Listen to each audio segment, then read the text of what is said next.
Clearly, the ARIA concept addresses the demand for creating communities that provides cost-effective shelter for boomers in a dense amenity and transportation-rich urban environment. Great ideas, great solution. So our next presenter is George Wilson of Meyer Design. Their firm has proposed a continuing care urban community, a CCUC, that redevelops and revitalizes existing three-story garden apartment complexes in an urban-suburban location to support lower and middle-class seniors' desire to age in place. George, let's hear about your idea. Thanks, buddy. Thanks.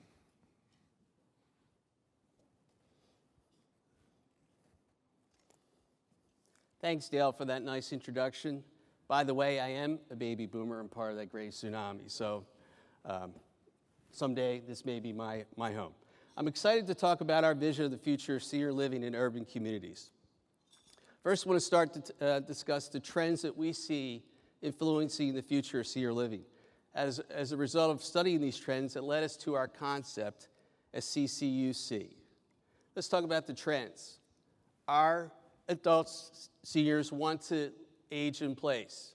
They want to live in their homes as long as possible. There's an AARP survey done in 2010. 88% of the seniors said they'd rather prefer to stay in their community and their homes. We have to address that. As Tom mentioned, we have to bring technology and community services to our seniors so they can age in place. One of the trends that we're concerned about is the lack of caregivers. In 15 years, we're going to need a lot of caregivers to allow our seniors to age in place. Where are they going to live? And how are they going to get to our seniors? That's something we addressed in our proposal.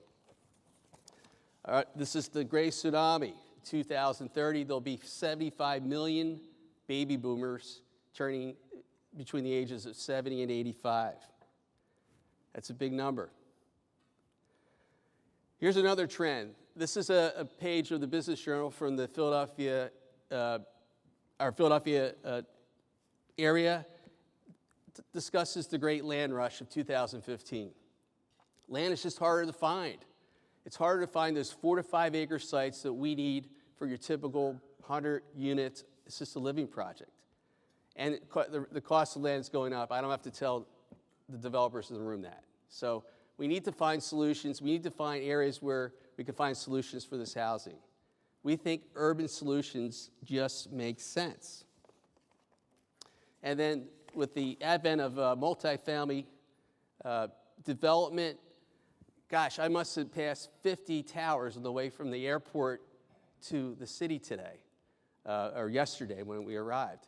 It's out there. It's exploding multifamily. And we see these as the winners. These great multifamily projects, they're all around us. This is where the millennials want to live.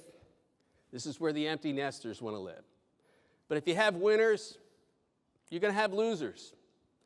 And we see those 3-story walk-up garden apartments as the loser in this category. Typically, they're good locations, average parking, no amenities, but this led us to our opportunity. This is our big idea. Why don't we convert those units to a continuing care urban community? Let's repurpose those buildings. Let's make them accessible so our seniors can get into them and then have accessible units inside them. Let's add elevators. Let's renovate in place so we can renovate phases so we have income coming in as you renovate. And let's add amenities to this project so we not only have seniors want to live there, but the caregivers and the younger people. Our site is in a town of Upper Darby, which is where I grew up, outside the city of Philadelphia. It's right down the street from a hospital, a number of parks, 2 blocks from retail, 4 blocks from the trolley station. Mass transit is very accessible to the site. And by the way, that's my high school where they filmed Silver Lining Playbook. Remember that? That's my town. Here's our site. 300 units. It's a nice size project, built in the 60s. You've probably seen them. You drive by them all the time. Parking's okay. And there's our concept. Talk about the existing buildings there, brick, solid buildings, nothing special, but they've been there for 40, 50 years. Our concept is to reskin these projects, add new windows, add some balconies, but at the end of the day, we're working with the existing structure and we're reskinning them, bringing them into the 21st century. And take advantage of those courtyards in the garden apartments. Overlay construction, rain screen product right on top of the existing brick. We can insulate, but at the end of the day, we're keeping a majority of the buildings. Repurposing versus tearing down. As I mentioned, these buildings have sound structure, utilities are in place. We would expand some units, make some units smaller, but net zero loss. We think there's a nice opportunity to double the rent, but still be $2,000, $3,000 below that assisted living product down the street. No land development approval. Talking to a number of developers out there, we all know what it takes, 6, 9, 12 months to get land development approval and zoning approval. We don't have to do it in this situation. We feel we can reuse 40% of the site in the building by reusing the buildings versus tearing down and starting over. That's a decent savings.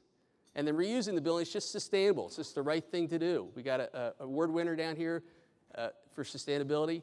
This could be a sustainable project. So let's talk about this is one of the buildings we would renovate. We would add the elevator lobbies. We have a community rooms on the ground floor so our seniors can go out and use those active courtyards in this garden apartment. When we renovate the units, let's renovate between the existing demised walls. And let's renovate the bathrooms and the kitchens in the same location so we don't have to move utilities and the soil line and electricity. Technology, Tom mentioned, we're going to need to bring technology to these units so we can stay in touch with our loved ones. And the personal care robots are coming. They are. And talking about the courtyards, let's add a variety of experiences outside for our seniors and for all residents. Bocce ball, active courtyards, more reflective courtyards, a garden apartment, a garden for the community. But what really makes this work is this amenity space, this amenity building within the complex. In this amenity building, we see a fitness center, salon, place for the ladies to get their nails done, a community room where they could play cards, have birthday parties, and a pool, a 3-season pool. This would be a great place for the people to get together, hang out, and it's right in between the 2 existing buildings that we would renovate in place rather than tearing down. But in order to bring care to our seniors, we would need to add a life center. This is a place where our seniors could come and get a meal during the day and be able to go to the clinic. Here's an existing building that we would completely tear apart and rebuild to this very open, a lot of glass, very open life center. It's much like a adult daycare center, but with additional amenities. And there's the floor plan. It's a very open space. So in the end, it's a place for our seniors to live, age in place. It's a place for caregivers to live and hopefully take care of our seniors. And it's a place for our people to stay in their neighborhoods as long as possible. And actually, in the end, it's all about mom and dad. So thanks, and look forward to questions. Okay. Well, those are great ideas, and really it talks about the 3 R's: reuse, recycle, and repurpose. I think that's going to become way more part of our dialogue moving forward because it is really the most sustainable use of our old stock if we can put it back into play for new uses.